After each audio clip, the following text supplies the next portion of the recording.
Guys, for you, I have an amazing guest. With us is Greg Palast, best-selling author and journalist known for his investigative reports for the BBC, The Guardian, The Rolling Stone. His bestsellers include The Best Democracy Money Can Buy and the follow-up, How Trump Stole 2020. Now, I remember you from The Best Democracy Money Can Buy, and I also remember you from several um, lectures that you gave, especially on this issue of election integrity. So, welcome to the show. 1,000 times welcome to the show. So, Thousand times. Thank you. great. So, let's start with how Trump stole the election. Let's start there. Let's start at the top. Yeah, I think there are a few points that we can think of. The slowing down of the mail. That's a new one where the election, the absentee ballots can't get there in time, and so Trump may declare, "I won with all of these absentee ballots." You have interstate cross check. Like you can think of all of these things that these guys have used. Voter the attacking absentee ballots, the thing that took place in Georgia. I mean, there's all sorts of ways shutting down polling locations where you have like 6 hour lines. Like you can think of all sorts of ways that these guys have for screwing around with the elections. But how is Trump, who is badly behind, at least by the polling, going to pull this out and run away with 2020? the same way he pulled it out in 2016. Go back to July of 2016, and Trump was getting his behind kicked in the polls, getting killed. But what happened? He stole the election. It's that simple. Read how Trump stole 2020. This is Greg Palestine, if you just tuned in. And you'll see that the reason he stole in 2020 is he just cranking up what he did in 2016. Now, what did he do in 2016? What do you mean Trump didn't win? And I'm not talking the popular vote. You know, he knows he lost that. But I'm talking about his so-called wins in Michigan, in Wisconsin, in Pennsylvania, in Ohio, in Arizona, Iowa. These are all he only won those electoral votes because of games and tricks, basically stopping people for the crime of voting while black. So they purged the voter rolls. You know that 16.7 million people have been purged from the voter rolls. That has lost their registration in the last 2 years of records. 16.7 million people. The game really started in Georgia in 2018 when the Supreme Court authorized this scamp, Brian Kemp, who was the Secretary of State, to wipe out the voter rolls. He knocked off 500,000 Georgia voters off the voter rolls while he's running for governor against Stacey Abrams. 500,000. Now, if they're illegal voters, they shouldn't be there. Well, he said these people have left Georgia or they've left their cities. They can't, you can't vote in Atlanta if you've left Atlanta, right? That's fair. But then I had experts go through the list, and a third of a million people, were illegally removed from the voter rolls. They hadn't moved anywhere, including I was at the Atlanta polling station and saw them boot out Miss Christine Jordan. Christine Jordan, 92 years old at the time. It was going to be her 50th year of voting. She dressed up for the occasion. And they said, "You're no longer registered here. Get out. Get out." This is Martin Luther King's cousin. You want to guess her color? Democratic blue is the answer. And that's what I saw. At the same polling station, I'm watching Raheem Shabazz. I'm watching being thrown out of the polling station. Jasmine Bakhtiar thrown out of the polling station. A Latina woman, Ashley Smith, being thrown out of the polling station. I was there. And I can tell you that we found out that 340,000 people were removed illegally. Those are just 4 of them that I met. That's Georgia. And then they took that game. They used that to beat Stacey Abrams. They removed a third of a million voters illegally. So she loses the governorship by a couple thousand votes. And then they say, this thing works. And they started going through the voter rolls, Wisconsin, Ohio, Michigan, you name it.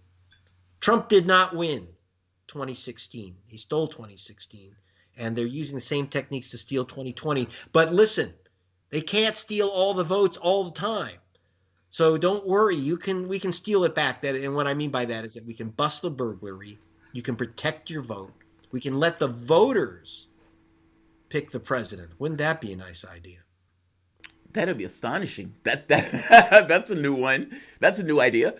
I'm fascinated by that because for the most part, this type of hijinks has been going on for the last God knows how many years. Do you Mhm. find that it's gotten worse, or do you find that it's? I mean, because this happened to Sanders also. Um, Yeah. do you think that this gets worse as the public get that much more ornery and wanting some kind of political?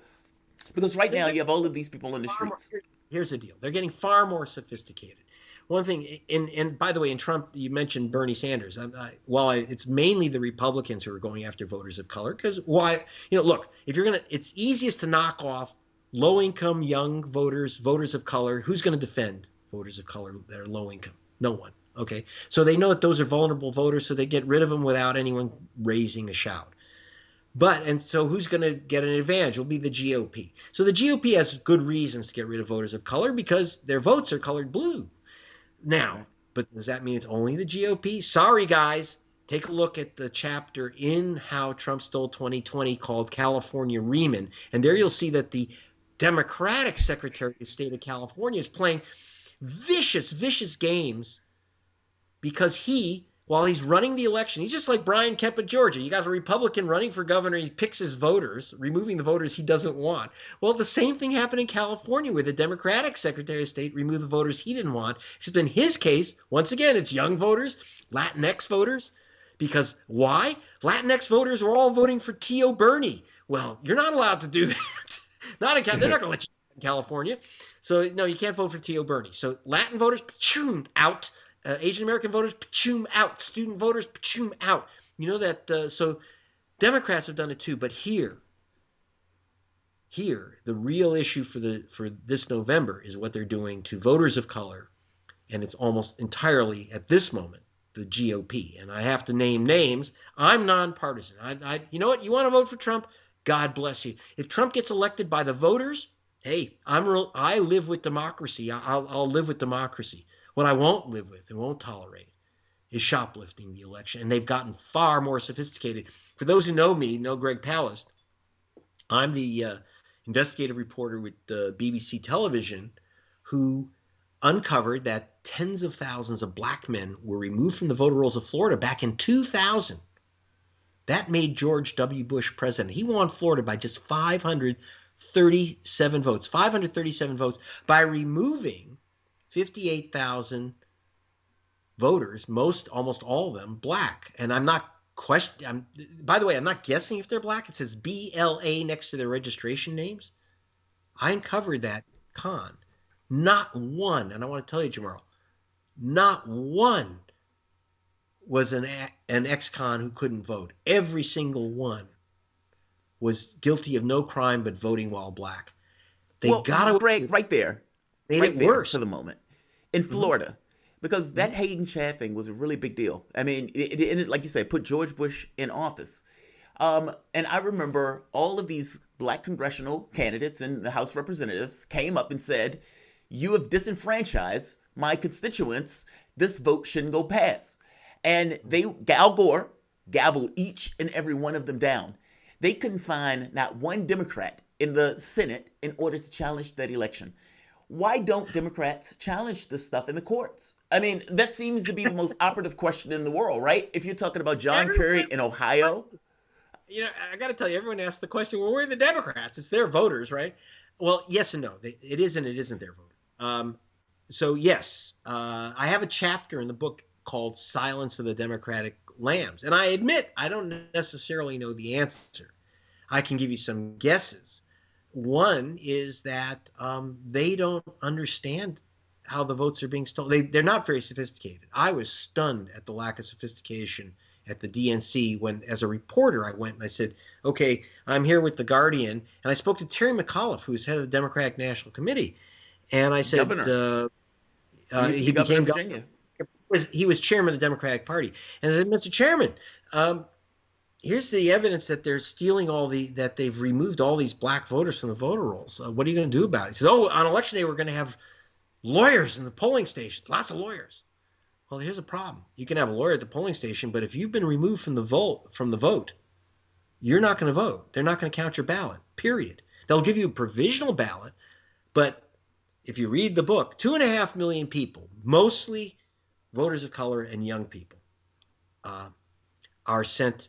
And by the way, if you're a young voter of color, the chance that you will get a provisional ballot is about 1,200% more likely than if you're an older white voter. Like that number?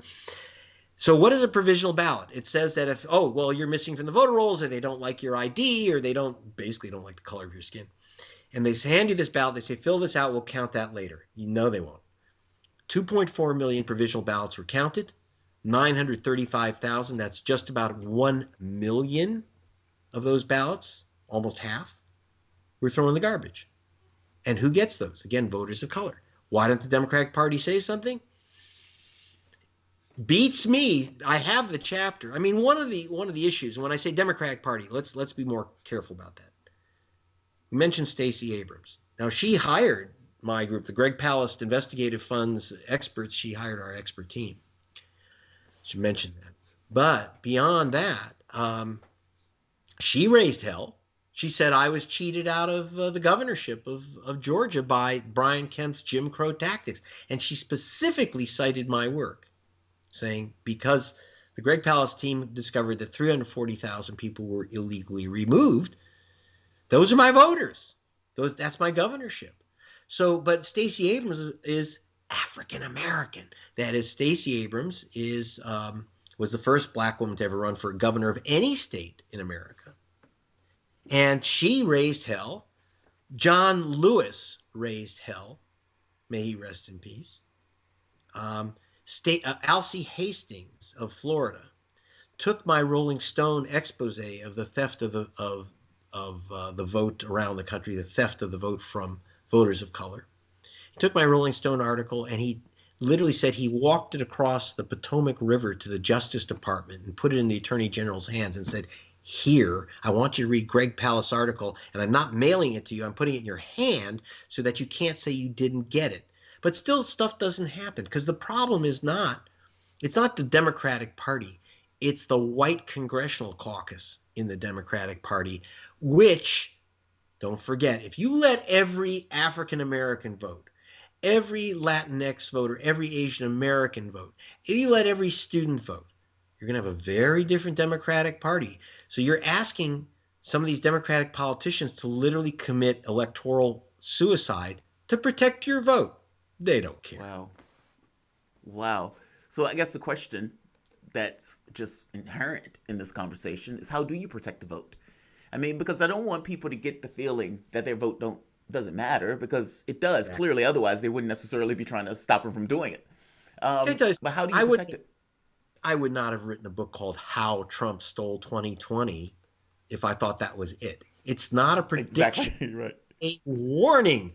Okay, not a prediction, a warning. Trump stole it, but we can bust the burglary. How do I say he stole it? Well, already 16.7 million people have been removed from the voter rolls, and that could be you because it's one in 9. If you think that Christine Jordan, voting at the same polling station for 50 years, she never thought in a million years she'd have to check her registration. I'm telling you right now, go. While you're listening to this, you can multitask. Even the guys, okay? You can multitask. You're going to go on to the your Secretary of State's website or your county board of elections, and if that doesn't work for you, go to vote.org, and you're going to see if you're registered. And if you're not, or they have the wrong address or misspell your name or any of that stuff, you correct it. And by the way, if you're expecting to get a mail-in ballot and you're in an apartment, you better put that apartment number on. They will not deliver ballots to an apartment without an apartment number. That's the new game. There's all these tricks. Now, I did it, even here in California, and said, Greg Palast, no such voter. I re-registered online. I took a screenshot so that they can't say, no, you're not there, and I saved my vote. Save your vote. Save your loved one's vote. At the back of How Trump Stole 2020, at the back of the book, okay, if you see it, at the back of the book, there's something called Greg and Ted's New Improved Ballot Condom. The joke is, no, you don't. Wrap it around your ballot. What you do is you follow the directions. And the number one thing is, there's two things: registration investigation. You go and check your registration. I did. I was not on the voter rolls. I was kicked off. I was able to trace down why, because I'm an investigative reporter. But you don't have to do that. What do you care? Just get your name back on. For God's sake, 17 million people. That's you, my friend. No, don't tell me you've been voting in the same place 30 years. They'll still take you off. Second, don't just pick and lick. What I mean by that, you're going to have to mail in your ballot or you're going to die. Now, remember, I have a chapter in there called Mail-in Madness. 22% of all mail-in votes are never counted. 22%, that's 1 in 5, according to MIT. Now, how can it not? Make sure it's not you. That's very, very important. How do you make sure it's not you? You follow all direct. First of all, you make sure you're registered. You ain't getting no ballot if you're not registered, my friends. It's like the number one thing. You saw all those lines in Georgia, all those lines in Milwaukee, all those lines in Kentucky. And they're all African Americans because they never got their ballots. I spoke to the head of the ACLU of Georgia, African American. She and her African American husband applied for ballots 45 days before the election, and he got his ballot on June 10. The election was June 9. So what they play is 1 in 10 voters who ask for a ballot don't get it or don't get it in time. And that's one of the tricks. And when you saw African Americans lined up, why? You asked them, we asked people in line, and they said, I applied for mail-in ballot, I just didn't get it. And again, it is racial. And it's also, and they're now also going after the youth vote. So you have to be very careful. Make sure that you apply for your ballot early. And if you don't get it within 3 weeks of the election, you call your county board of elections and say, give me my mail-in ballot. And if you missed an election, let's say you skipped an election or two. And by the way, there's no shame in that. Most people don't vote in the midterm primaries, in the midterms. Yeah. If you missed last couple elections, a midterm and a presidential, you are now inactive in a lot of the Republican states. Inactive. What the heck does that mean? It means you skipped a couple elections. They are not going to send you, in Ohio, Georgia, and other states, they're not going to send you a mail-in ballot or the request for mail-in ballot.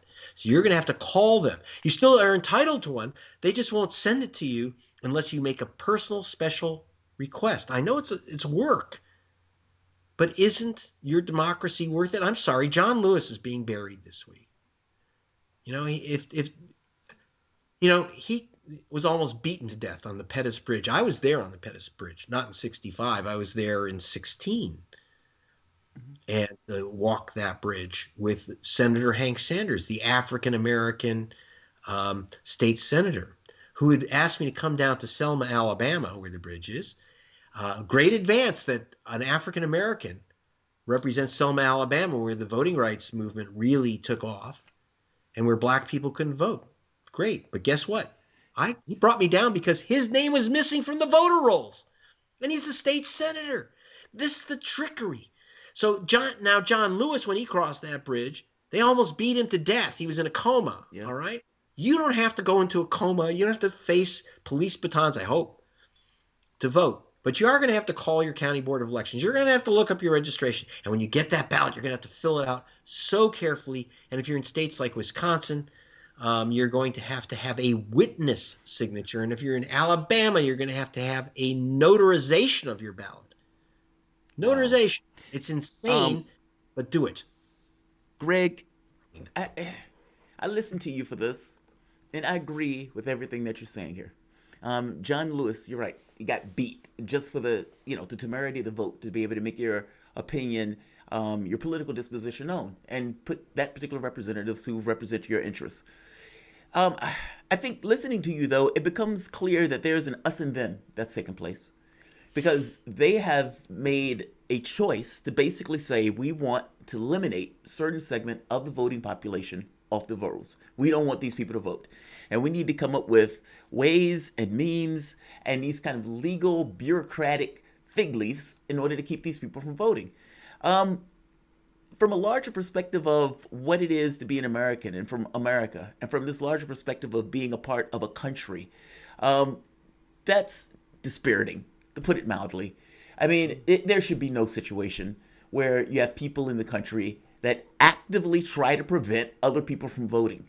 That's astonishing. You have voting in other countries like in Europe that are like 80%, 90%. And you come to America, it's like 49% voting in the presidential elections. And, it made it worse by people who basically say, as political people, there are certain people we just don't want to vote at all. That is astonishing. Like when you think about that and you put it in real broad terms of it's a country, it's a representative government. The lifeblood of a representative government, philosophically anyway, is people who are voting for people to represent them. And in this case, our country explicitly stops that. That's astonishing. Yeah, well, it's ugly. Look, we lost 600,000 people died in a civil war. And out of that came an amendment to the Constitution which said every person can vote. Right. You can't discriminate. And they've spent 150 years doing everything in their power to overturn that constitutional right won with blood. And again, that blood goes way back. These battles have been going on a long time. And as I point out in How Trump Stole 2020, it goes back to George Washington and Thomas Jefferson fighting to allow Jews and Catholics to vote. Did you know that in North Carolina, in the book, as I point out, Catholics got the right to vote in Carolina a year after African Americans got the right. And by the way, it was African Americans who gave Catholics the right to vote. Because when they got the right, they put progressives into office. They said, well, why not our Catholic brothers and sisters? Why can't they vote? And that's, by the way, the only way it works is links on the chain. Black people gave Catholics the right to vote. How many people even know that story, right? I didn't know that. I know Kennedy, it was a big deal that Kennedy got elected as a Catholic. And he had to give this explanation that basically, look, I'm Catholic. I'm not going to, make us subservient to Italy. People were like, they thought that he was going to be subservient to the Vatican when he goes about his job. They made you take an oath of office that said that you swear that you swear by Jesus Christ, which knocked out Jews, and that you owe no allegiance to a foreign power. And the way that they interpreted that is not that you're part of a foreign army from Albania. No, they said if you are Catholic, obviously you listen to the spiritual guidance of the Pope. But that doesn't mean you're un-American. So they actually stopped Catholics. But so understand, this is an old game of stopping people from voting we don't like. And see, they're going after black voters because black voters in America, black is a mark of class, not just race. So that they go after the politically most vulnerable voters. And whether it's students, black people, Hispanics, whatever, they're going to go after those who are vulnerable. And they know that they're unprotected, that it's communities that are not protected. When I did the story, you'll see in How Trump Stole 2020, back in Florida in 2000, that black people were removed from the voter rolls. I spoke to the Democratic Party chairman, and I said, where's your guys? It's their voters, 58,000 voters. It's your president that's going down, your candidate. Right. There's only 537 votes that made Bush president. 537, not electoral votes. I'm talking about ballots in Florida. That was it. He couldn't get a single white Democratic official to make any statement about it. They said, no, we can't say that they're wrongly knocking off black people's felons because everyone thinks if it's black person, they're all criminals. Don't tell me they're not felons. So you literally had white Democrats pulling away and saying, not my problem. Let me ask you this. Is it that Democrats don't know what to do, or is it that they have this idea of America that they don't want to tarnish? Like, I remember a reporter one time asked, I think it was Jill Stein, and Jill Stein was making the point to, like, look, nothing that I've said was wrong. You guys have been accusing me of being a Russian plant. I'm giving you a secondary perspective of the world. And they were like, oh, no, it wasn't Jill Stein. I'm sorry. I think it was Jeff Weaver. Jeff Weaver kept saying, you guys are cheating or something to that effect. And the reporter said, don't you think you're tarnishing America's faith in the electoral system by pointing out that these guys are cheating? And it's like, no, it's the cheating that's tarnishing the faith in the American justice system. But that's what, by the way, for the first, I've been cut off on two programs where the host has screamed at me. One was Sean Hannity. Really? who called me up and screamed at me and hung up on me. And the other one was a Democratic Party clone who just hung up on me because, he's all upset that I said, when the Democrats, in my book, I have a chapter called Michigan, Michigas. And there I describe how 75,000 votes were never counted in Detroit, Michigan. In other words, votes of Hispanics and African Americans. 75,000 votes are not counted in Michigan. Trump supposedly won by 10,000 votes. That's why I say he wasn't elected president. He stole 2016. That's how he's still going to steal 2020. How did they steal it? Well, very simple. The machines broke down in Detroit. The vote scanning machines. Those are the machines that count the ballots. 87 machines broke down. 75,000 ballots were therefore not counted. That's official. That's not just something I made up. Jill Stein paid for the so-called recount. The Green Party, not the Democratic Party. The Democratic Party said, well, black voters, their votes didn't count. Well, so what? So what? That gave Trump Michigan. That gave Trump the White House. The Democrats did not challenge that vote. The Green Party did. The Green Party actually not only paid for it. When we say recount, it wasn't a recount. It was actually counting the ballots that were not counted in the first place, which are basically in Detroit and Flint. Now, you tell me whose votes those are. Well, that's what I'm getting at. The Democratic Party would not back the reading of those ballots. And in fact, when they went to Donald Trump stopped that count of those ballots by going to court in Lansing. That's what I'm getting at. Did not support when the judge asked, what does Hillary Clinton want to do? And they said to Hillary Clinton's lawyer, do you want these ballots counted? Hillary Clinton's lawyer said, I quote now, we're just here to observe. That's what I'm getting at. That's what I'm getting at right there. Is it that the Democratic Party looks at it as if, look, we have a responsibility for keeping the Republic intact? Think of like Germany, Social Democrats. And the Social Democrats in Germany was like, we have a responsibility to keep this country intact. You had the fascists who were like, we don't want this government intact. You have the communists who are saying, we don't want this government intact. Meaning, is it that Democrats have taken on a responsibility of saying, look, we're the rational party, at least in the sense that rational means we're going to try to keep this system going. And if we attack the electoral system, we undermine it. That's what I'm getting at. Is it that where they're like, we don't want to unravel this electoral system by attacking the electoral system, so it's better to just let Trump or Bush take it instead? Well, let me give you some information here that's very, very valuable. John Kerry, was shafted out of the presidency in 2004. He's a billionaire. Al Gore was shafted out of the presidency in 2000. He's a billionaire. Hillary Clinton was shafted out of the presidency in 16. She's a billionaire, or heading towards that. Worth about $250 million so far. You're well rewarded if you shut up. They'll make you a billionaire. If you complain, you're destroyed. And by the way, this discussion is not theoretical. When I uncovered the theft of the election in Florida, the theft of the American presidency in 2000, working for The Guardian and BBC, Al Gore, one of Al Gore's key advisors, actually Sidney Blumenthal, I'll give out his name, went to Gore and said that the Guardian newspapers had uncovered how the election was stolen in Florida. We should use that. We should go and put that. We should put that in front of the Supreme Court. Here's how they did it. By removing these voters. And they said, well, who's the reporters? Oh, Greg Palast. They said, we hate that SOB. And they said, but that's not the point. They weren't going to challenge. They were never going to say, even though they went to the court to challenge the vote, they weren't going to say that the system is Jim Crow racist and is broken down and this election was stolen by removing black people from the voter rolls. They never said a word. Never a word was raised. Never. And so if they won't say it. And the other thing is Hillary Clinton bagged her, put herself in a corner because Trump was saying, I don't know if they're going to accept the election's result if it's fraudulent.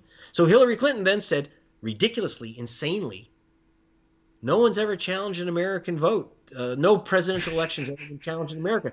Well, first of all, she must have, number one, been in a coma when Al Gore went to the Supreme Court. So even Al Gore, while he limited his did challenge the vote for the presidency.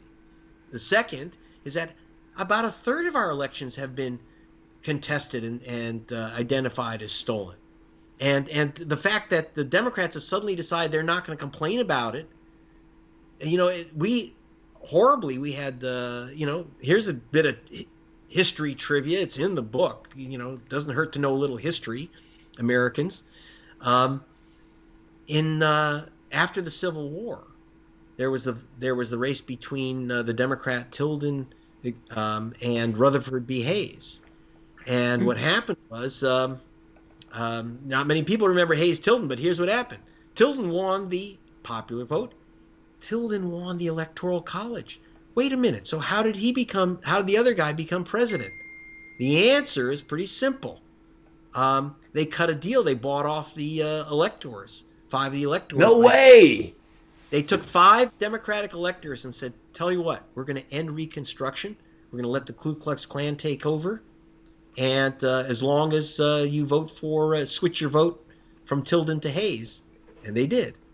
And so we've had all kinds of shenanigans in America. And that, by the way, basically reversed the Civil War. That's what allowed in Jim Crow. And so we've had a lot of contested elections. A lot of them have been stolen in your face. But unlike today, there was a time in America when people really gave a damn that an election was stolen, and they'd scream bloody murder. Yeah, you would think they would, considering the consequences of the election being stolen. I want to jump to Venezuela. Let me get 2 questions in on Venezuela before I let you go, and I appreciate you for coming on. So, Hugo Chavez and the conditions that Venezuela were in, how has it changed between Chavez versus Maduro? And if there are changes there, is that more related to the fact that they're under constant pressure from the U.S., meaning when a country is in a war, they take on a war footing in regards to the behaviors that they take towards their population and towards outside of their population? Or is that just kind of an eternal drift from the 2 leaders themselves? Okay, couple things. I was covering Venezuela for BBC Television and The Guardian, and I knew Hugo Chavez, the president, pretty well, and Maduro too, who came to visit me, by the way, in my offices in New York. The current president who took over after Chavez died. Now, here's the thing. For 400 years, Venezuela was ruled by white people. It was an apartheid state. They didn't even call themselves Venezuelans. They called themselves Spaniards. 400 years of white domination. And when Hugo Chavez ran for president in 1998, it was an earthquake. It was like Obama being elected, but even more, because not only did the white people control, they owned everything, including all the oil wealth, which was siphoned off and sent to Miami. Chavez changed everything around. And by the way, I knew his opposition too. I was very close to his opposition. I'm a reporter. I'm not partisan in America or in Venezuela. Okay. Some of these guys weren't so bad. That opposed Chavez. I just knew them all. Okay, but Chavez changed the story so that the majority of people in Venezuela who are dark mestizo, that they ran their own country. They got their chance to run their country and keep their oil wealth. They got free medical care. They got housing. They got public transport. Used to have 1 million cardboard houses, 1 million in Venezuela. That doesn't exist anymore. But then what happened was when Trump came in, with his right-wing nutcases, including Bolton, they decided to basically overthrow the elected government of Venezuela and try to impose a guy named Juan Guaido, this whitish guy, very white, lived in America, speaks good English. The U.S. papers love him. And so the U.S. government has recognized this guy, Juan Guaido, as president. Now, how many votes did he get for president? Exactly 0. He never ran. But here's the horrible thing. So you're talking about this white supremacist named Donald Trump who wants to impose a white president on a dark-skinned nation because he says so, not the voters. And whether I agree that Maduro should be president or not, Venezuelans voted for him. Why they vote for him? Because he was designated by the dying Hugo Chavez. And that means something. And they're never going to accept a guy like that's imposed by Donald Trump. The reason Juan Guaido didn't run is that he couldn't win. But here's the point. Here's what's ugly. I expect Donald Trump to oppose democratically elected leaders in the world. He doesn't care. He loves the dictators. He loves Duterte. He loves Kim Jong-un. He loves Chairman Xi. He loves the strong men who no one elected. That doesn't shock me. What shocks me is that Nancy Pelosi, Amy Klobuchar, the entire Democratic Party establishment, instead of standing up for democracy in Venezuela, saying they've elected their president, we're going to go with the choice of the people. They have actually said, yeah, let's put the white guy in. He didn't get any votes. He didn't even run, but the white guy should be president. Shame on you, Nancy Pelosi. If you say that in Venezuela, you think it doesn't come back to bite you in the ass in America? You can't say black people shouldn't vote in Venezuela, and then say, oh, well, we don't want them to vote in Venezuela, but we're going to let them vote in Georgia? Nah. See, because when you violate basic morality and you don't stand up for democracy in the rest of the world, you lose it in America. Because, and I want to point you to the Declaration of Independence. It says that these rights, that all men are created equal, and these are not American rights. They're not granted by Congress. They're not granted by the Constitution. They are endowed by the Creator. God gave you the right to vote. And that's our national founding document. And it's not white, brown, black. You're endowed by the Creator, period. Now, did our founding fathers live up to all their ideals? Not even close. Not really. Right.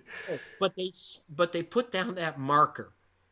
And 250 years later, to have Nancy Pelosi say, nah, we're going to replace the leaders of Latin America with the white guys that we choose. Let me tell you something. We overthrew the elected government of Venezuela. Excuse me, we overthrew the elected government of Iran in 1954. And we ended up, and to do that, we activated the mullahs who had already stayed out of politics in Iran. And we got them to issue a fatwa against the elected president. Well, so now we put the mullahs in charge. How's that worked out for America, huh? So when you don't support democracy, it will come back to bite you. We stopped the election of Ho Chi Minh in Vietnam, also in 1954. There was going to be an election. We stopped it because we couldn't let Ho Chi Minh win. How did that work out?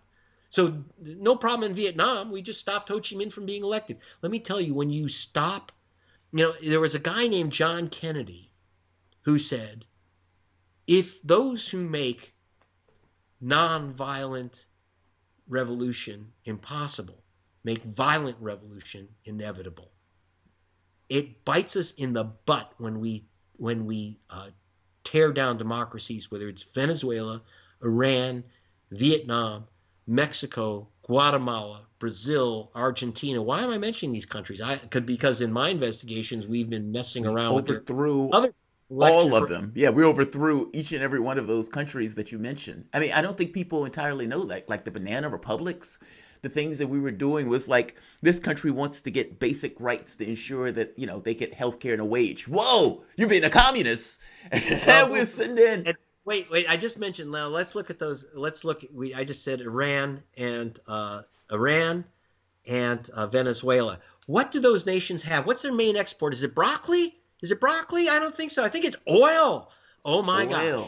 So this is what it's about. So when the Democrats get involved in the smash and grab for oil against democracy, then it's instant karma. Then they're going to work it on you in California. They're going to work it on you in Georgia. They're going to work it on you in Ohio and Minnesota.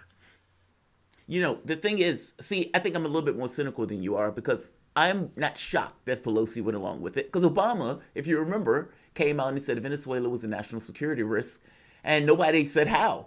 Like no reporter in the room said, wait, how are they a national security risk to the United States? Last question.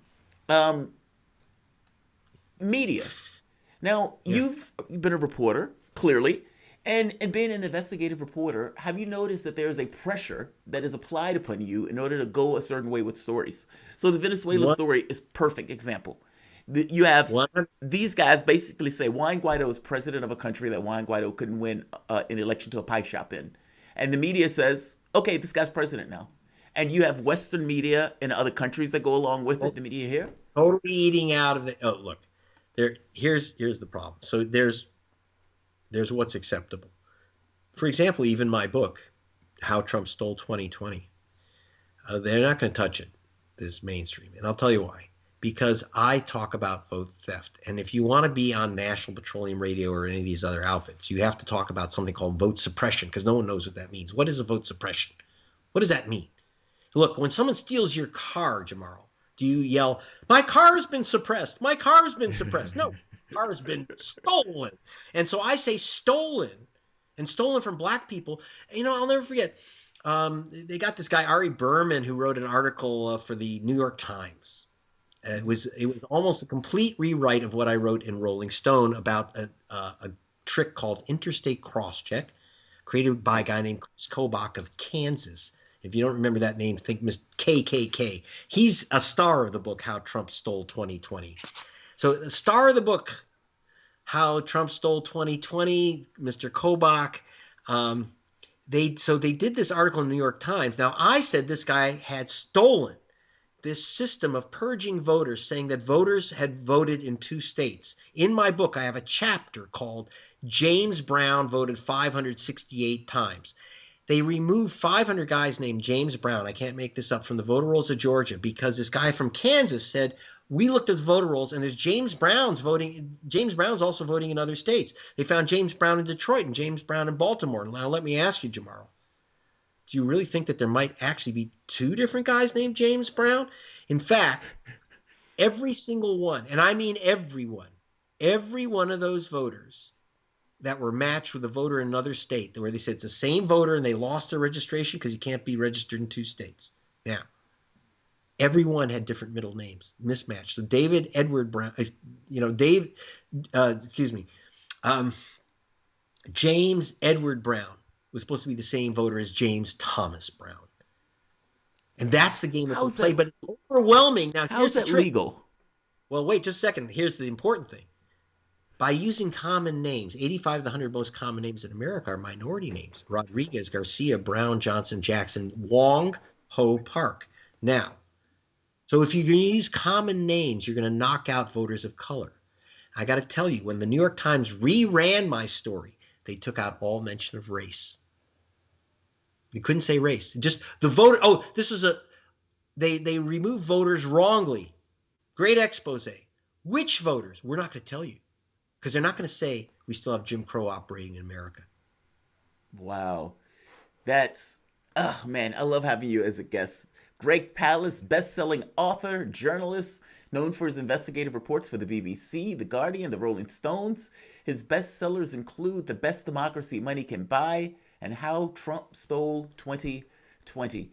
Greg, I really do appreciate you coming on to the show, man. Thank you very much. You're the best. Thanks a lot. Bye. Have a good one. All right, guys, I'm going to end this here. I decided to do an interview on this channel. I tried to tell a few other people about it.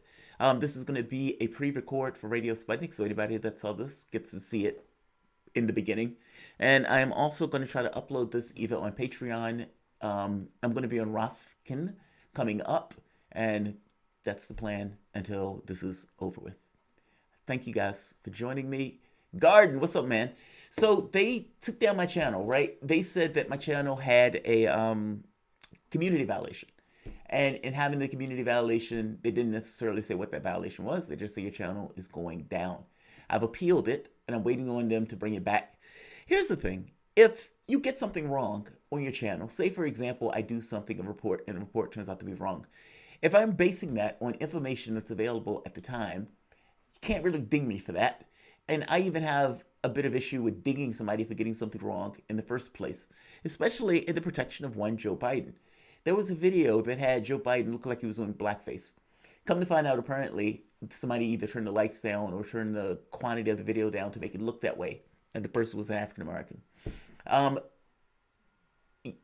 Yeah, I might get it wrong. And telling me I got that wrong is fair enough. But shutting down the channel for a week for something that you might get wrong just seems absurd to me. And you think of all the stuff that mainstream media got wrong going for the last 3 or 4 years, and they didn't touch them with that stuff. So it's like the only channels that they were ever hit for getting something wrong are basically independent channels. I think that is bogus as all hell, and yet here we are. And so it's going to take at least a week. They've said, hey, we'll do an appeal, but keep in mind that the COVID-19 thing, we don't have as many appealers, so it's going to be a slow process. So you mean that the week may pass, and then after a week, you may say, okay, our bad, our appeal goes through, your channel comes back on, but you basically eliminated all that money that I was going to make on those videos for a week. There's something wrong with the unaccountability of Google. And for all of those libertarians that go out there screaming that it's great to have a one percenter in charge, meaning a small body of people in charge of a huge number of people, yeah, I think that's bullshit. Fact of the matter is, Google and the people who work for YouTube, meaning all of us, should have a say in the company to which we work. That just seems the most natural thing in the world. Did they go? No, they didn't rip off anything this time. No, fortunately, they didn't steal cash.